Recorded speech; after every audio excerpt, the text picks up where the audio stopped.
Bharat Kyrgyz సంబంధాల్లో కొత్త మైలురాయి. విదేశాంగ మంత్రి శ్రీ జైశంకర్ గారు కిర్గిజ్ ఆర్థిక మంత్రి జెన్బెక్తో సమావేశమయ్యారు.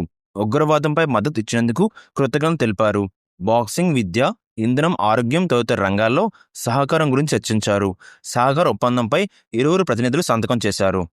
విజయవాడ రైల్వే స్టేషన్ను 850 కోట్లతో పబ్లిక్ ప్రైవేట్ పార్ట్నర్షిప్ విధానంలో ఆధునీకరించేందుకు నీతి ఆయోగ్ గ్రీన్ సిగ్నల్ ఇచ్చింది.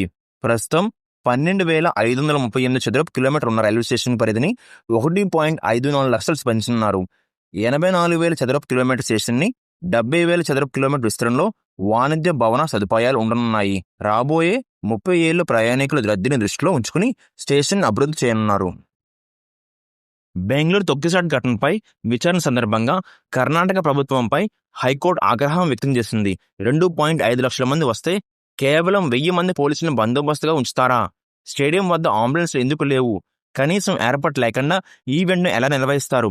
ఎక్కడ లోపం జరిగిందో వివరణ ఇవ్వండి అంటూ నోటీసులు జారీ చేసింది. తదుపరి విచారణకు జూన్ 10కి వాయిదా వేసింది. మరోవైపు చిన్నస్వామి స్టేడియం వద్ద నిన్న జరిగిన తొక్కిసలాటలో మృతి చెందిన 11 మంది కుటుంబాలకు రాయల్ ఛాలెంజర్స్ బెంగళూరు పరిహారం ప్రకటించింది. 10 లక్షల చొప్పున ఆర్థిక సహాయం అందించినట్లు తెలిపింది. ఈ ఘటనలో గాయపడిన వారి కోసం ఆర్సీబీ కేర్స్ పేరిట ఫండ్ ఏర్పాటు చేస్తున్నట్లు పేర్కొంది.